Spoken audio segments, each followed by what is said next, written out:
ایک عظیم فلسفی، شاعر، ملت کے انقلابی رہنما اور دانشور کو ہندوستان کے نئی تعلیمی نظام سے خارج کر دیا گیا۔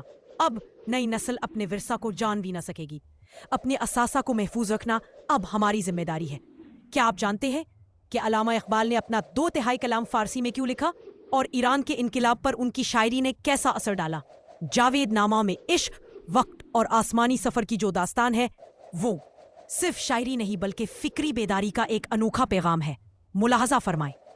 آج ہم ایک ایسے ادبی اور فکری سمندر میں غوطہ لگانے جا رہے ہیں جو اپنے اندر کائناتیں سموئے ہوئے ہیں۔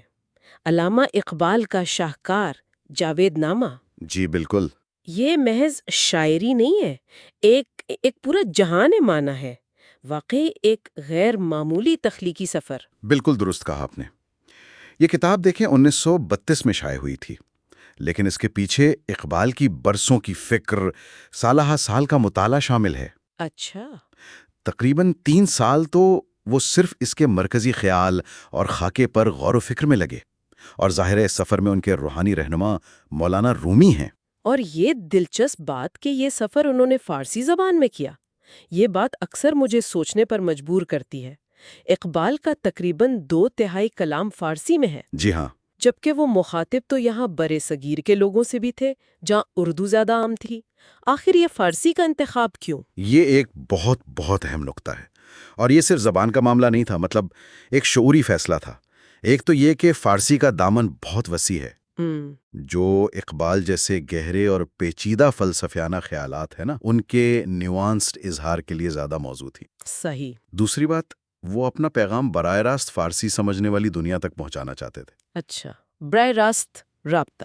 جی، تیسرا، فارسی کی وہ جو 1000 سالہ عظیم ادبی اور صوفیانہ روایت ہے، اس سے جڑنا بھی مقصود تھا، اور شاید ایک کوشش یہ بھی تھی کہ جنوبی ایشیا کا جو فارسی ورثہ ہے اسے کسی حد تک زندہ رکھا جائے۔ یہ بھی ہے۔ اور دیکھیں، یہ کوشش کامیاب بھی رہی۔ آج بھی ایران اور ترکی میں اقبال نہ صرف پڑھے جاتے ہیں بلکہ ان کی فکر کو بڑی سنجیدگی سے لیا جاتا ہے۔ کچھ لوگ تو انہیں ایرانی انقلاب کے نظریاتی محرکات میں بھی شمار کرتے ہیں۔ واہ، یعنی یہ اثر اتنا گہرا تھا۔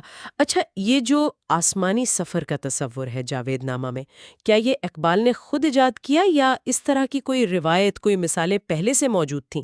نہیں، یہ کوئی بالکل نئی چیز نہیں تھی۔ اس کی تو ایک بہت لمبی اور بھرپور روایت موجود ہے۔ سب سے مقدس اور نمایاں مثال تو ظاہر ہے نبی کریم صلی اللہ علیہ وآلہ وسلم کا واقعہ معراج ہے۔ بے شک۔ پھر دوسرے انبیاء کے بھی روحانی مکاشفات کا ذکر ملتا ہے۔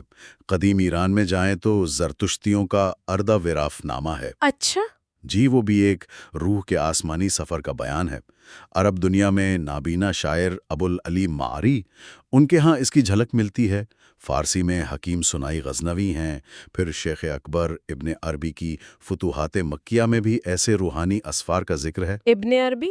جی۔ اور اگر مغرب میں دیکھیں تو دانتے کی مشہور زمانہ ڈیوائن کامیڈی بھی تو ایک ایسا ہی تمثیلی سفر نامہ ہے۔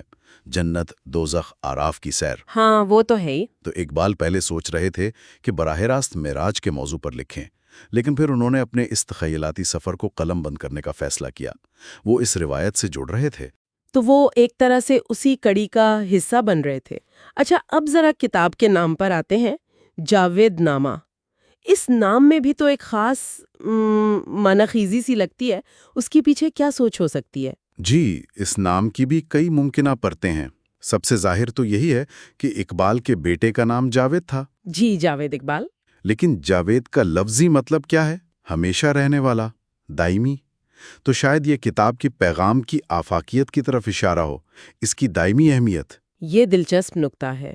اور پھر کتاب کا جو آخری باب ہے، خطاب بجاوید، یعنی جاوید سے خطاب، وہ دراصل نئی نسل کے نام ایک پیغام ہے۔ اوہ، اچھا۔ تو یہ نام اس لحاظ سے بھی بہت بامانی ہو جاتا ہے کہ یہ کتاب آنے والی نسلوں کے لیے ایک دائمی پیغام رکھتی ہے۔ اچھا، ایک اعتراض کبھی کبھی سننے میں آتا ہے اقبال پر کہ وہ شاید، کچھ لوگ کہتے ہیں، تنگ نظر تھے یا اپنی ہندوستانی شناخت سے کٹ گئے تھے۔ جاوید نامہ اس تاثر کے بارے میں کیا کہتا ہے؟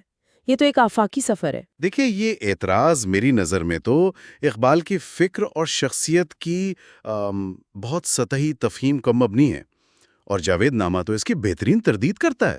کیسے؟ اس کتاب میں مختلف زمانوں، تہذیبوں، مذاہب، نسلوں کے کردار ہیں۔ ہندو شخصیات کے حوالے بھی ملتے ہیں۔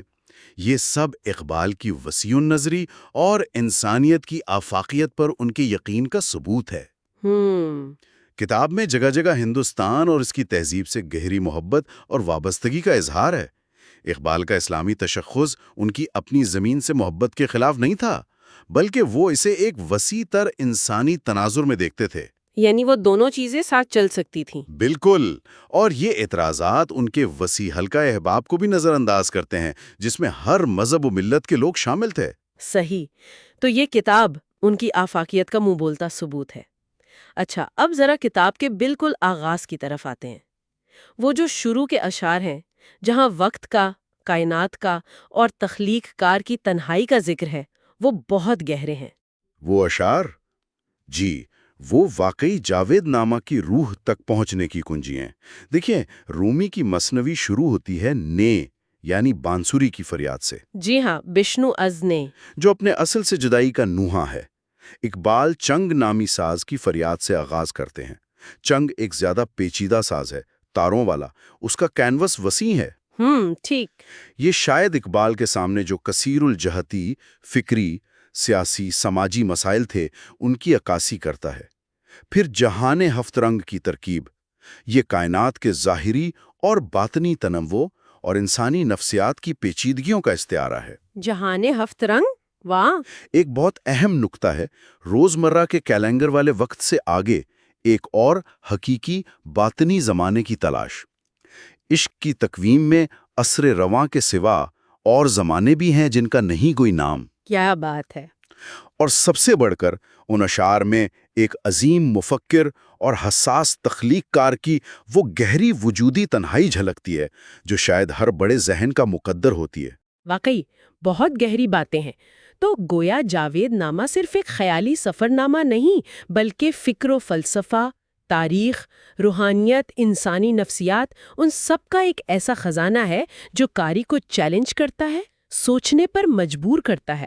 بالکل، اور یہی وجہ ہے کہ اقبال جیسے مفکرین کو پڑھنا، انہیں سمجھنے کی کوشش کرنا آج بھی اتنا ہی اہم ہے، بھلے ہی یہ کام مشکل لگے۔ مشکل تو ہے؟ جی، مگر یہ اپنے فکری ورثے سے جڑنے کا، سطحی اور عامیانہ سوچ کو چیلنج کرنے کا ذریعہ ہے۔ ہمیں ماضی کے عظیم خیالات کو صرف اس لیے رد نہیں کر دینا چاہیے کہ وہ آج کل فیشنیبل نہیں لگتے یا قابل عمل نہیں لگتے۔ ان میں جو سچائی ہے اسے سمجھنے، تسلیم کرنے کا حوصلہ ہونا چاہیے۔ بہت خوب، اور اسی نقطے پر ہم آج کی گفتگو سمیٹتے ہوئے ایک سوال اپنے سننے والوں کے لیے چھوڑ جاتے ہیں۔ کیا آج کے اس تیز رفتار دور میں، معلومات کے اس سیلاب میں، ہم میں وہ فکری ٹھہراؤ یا وہ خواہش باقی ہے کہ ہم اقبال جیسے مفکرین کے اٹھائے ہوئے ان گہرے، بنیادی اور زمان و مکان سے ماورا سوالات کا سامنا کر سکیں، ان پر ٹھہر کر غور کر سکیں؟